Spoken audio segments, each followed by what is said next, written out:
No hej, witajcie. W dzisiejszym odcinku zgodnie z obietnicą zajmiemy się 5 przewagami samochodu spalinowego nad samochodem elektrycznym w zimie, także oglądajcie. Słuchajcie, temat jest dla mnie bardzo trudny, bo jak wiecie, ja bardzo mocno wierzę w elektromobilność i wierzę w przewagę samochodu elektrycznego nad samochodem spalinowym, aczkolwiek wciąż musimy pamiętać o tym, że samochód elektryczny znajduje się na bardzo wczesnym stadium swojego rozwoju i wciąż jeszcze znajdziemy dużo przewag samochodu spalinowego nad właśnie samochodem elektrycznym. I tak samo sytuacja miała się na początku, kiedy pojawiały się pierwsze samochody spalinowe i koń z bryczką miał gigantyczną ilość przewag nad samochodem spalinowym, między innymi był chociażby szybszy. No ale żeby nie owijać w bawełnę, przejdźmy do tematu. Pierwsza rzecz, która jest ewidentna wciąż jeszcze, jest ewidentną przewagą samochodu spalinowego nad samochodem elektrycznym, to jest zasięg. Czyli w większości przypadków, a już w szczególności w samochodach małolitrażowych z silnikiem diesla, z w miarę dużym zbiornikiem, czy chociażby w hybrydach, i tutaj muszę też bardzo zwrócić uwagę na to i podziękować Wam, czyli naszym widzom, zwracacie coraz częściej uwagę, że na przykład w wielu aspektach tego, o czym mówimy, hybryda łączy w sobie dwa pozytywy dwóch światów. Wypowiadają się w takim tonie, że samochody hybrydowe łączą negatywy obydwu światów. A tutaj się okazuje, że są takie aspekty, w których hybryda łączy pozytywy obydwu światów i chociażby taki pozytyw, że samochód hybrydowy w zimie akurat ma zasięg bardzo, bardzo wydłużony. No ale skupmy się na porównaniu tych dwóch skrajności, czyli samochodu elektrycznego do spalinowego. Więc faktycznie, wyjąwszy oczywiście przypadki samochodów, które by odpowiadały sportowemu usposobieniu Tesli, gdzie gdybyśmy jeździli z takimi przyspieszeniami i samochód musiałby mieć do dyspozycji taką moc jak Tesla, to oczywiście zużywałby bardzo dużej ilości paliwa i pewnie też musiałby się często zatrzymywać na stacji.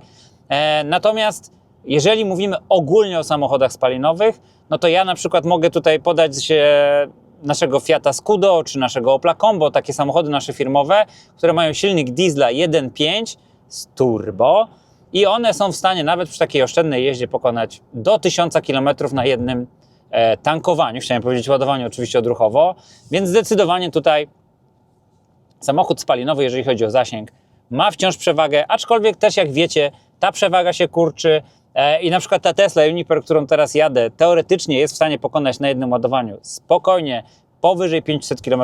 Niebawem będę to testował, a Adam Borusewicz chociażby udowodnił, że Lucidem jesteśmy w stanie przejechać nawet i 1000 km na jednym ładowaniu. Natomiast to są już przypadki trochę jeszcze uważane za ekstremalne.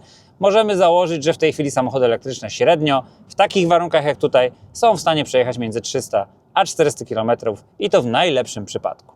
Kolejna przewaga, co za tym idzie, w zasadzie jednoznaczna, też związana z przyjmowaniem energii, czyli w tym wypadku akurat tankowaniem, no to faktycznie samochód spalinowy możemy dużo szybciej zasilić.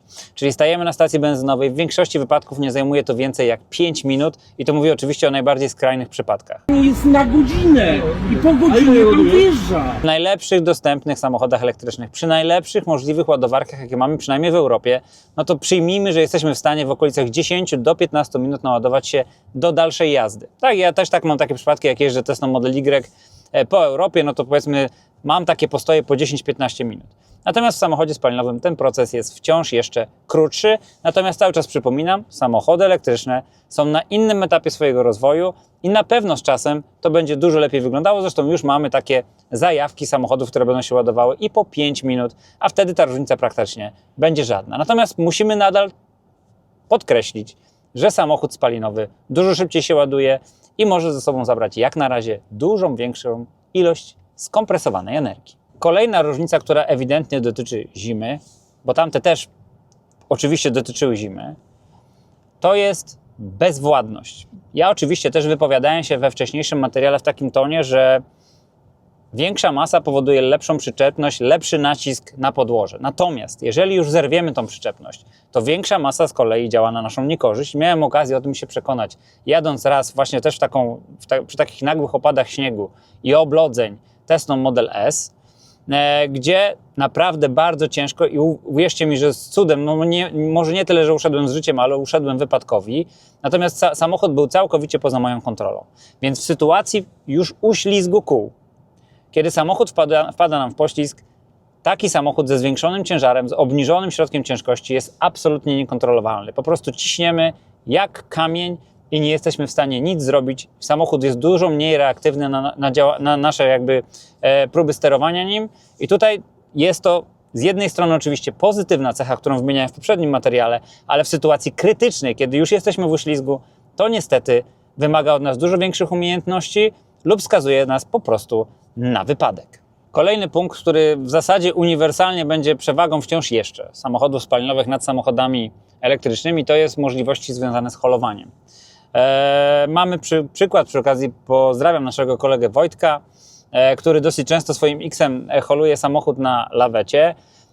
No i ogólnie z informacji, jakie mam, samochody elektryczne, które ciągną za sobą lawetę czy ciągną za sobą przyczepę, po prostu zużywają bardzo dużo energii i niestety w takich przypadkach, w szczególności w zimie, mają bardzo krótkie zasięgi. Myślę, że tutaj, gdy mamy do czynienia z samochodem, który byłby w stanie przejechać około 300 km, to w przypadku ciągnięcia przyczepy, to ten zasięg spada nam niemalże dwukrotnie. A jeszcze dodatkowo zima robi swoje, więc moim zdaniem tutaj niestety zima nie to, że dyskwalifikuje, ale powoduje, że musimy dużo częściej zatrzymywać się na ładowanie i to wydłuża nam zdecydowanie podróż. A przy okazji, jak wiecie, ładowanie na tą chwilę przynajmniej, jeszcze nie mamy tylu ładowarek dostępnych.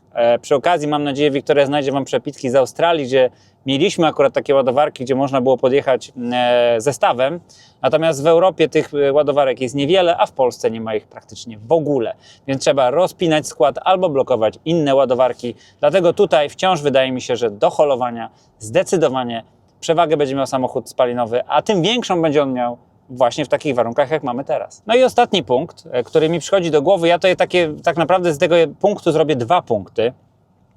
A mianowicie pierwsza rzecz, która mi się wydaje wciąż jeszcze jakąś dosyć sporą przewagą samochodu spalinowego, jest to, że możemy ze sobą zabrać dość duży zapas paliwa. Tak? Czyli w sytuacjach krytycznych, gdybyśmy musieli jechać gdzieś bardzo, bardzo daleko, no to jesteśmy w stanie bardzo wydłużyć swój zasięg poprzez branie dodatkowej energii w kanistrach. Tak, i w takim naszym combo jesteśmy w stanie wziąć nawet ze sobą dodatkowe 100 litrów, co nam wydłuży zasięg do kolejne 1000 czy 1200 km. W samochodzie elektrycznym na tą chwilę nie ma takich możliwości. Są projektowane różne range extendery, ale to wygląda wręcz komicznie. Widziałem taki chyba range extender z firmy EV Clinic, tak przy okazji, który był w stanie tam dołożyć nam dodatkowo 18 kWh. Wyglądał komicznie, był gigantyczny i nie wiem, gdzie mielibyśmy go ze sobą wozić. Dodatkowo trzeba byłoby pamiętać o tym, że on musiałby być bezpośrednio podłączony do układu wysokiego napięcia. Więc moim zdaniem tutaj jest absolutna jak na razie dyskwalifikacja do takich systemów, a dodatkowo po prostu jest to dosyć utrudnione. W samochodzie spalinowym po prostu bierzemy ze sobą kanister, więc to jest zdecydowana przewaga jak na razie samochodu spalinowego. Druga rzecz, która jest przewagą przypadkową, aczkolwiek jednak jest przewagą, z drugiej strony jest to oczywiście gigantyczne marnotrawstwo energii, ale w takiej zimie jak teraz samochód spalinowy praktycznie non-stop pracując produkuje w 50% zużywanej energii, zużywanego paliwa produkuje energię cieplną. Więc tak naprawdę na wszystkie sposoby jesteśmy w stanie ten samochód ogrzać. Mało tego, że jesteśmy w środku dogrzani, dogrzana też jest przednia maska, cały czas gorący jest wydech, więc tak naprawdę samochód spalinowy podczas jazdy jest dużo łatwiej dogrzewać niż samochód elektryczny.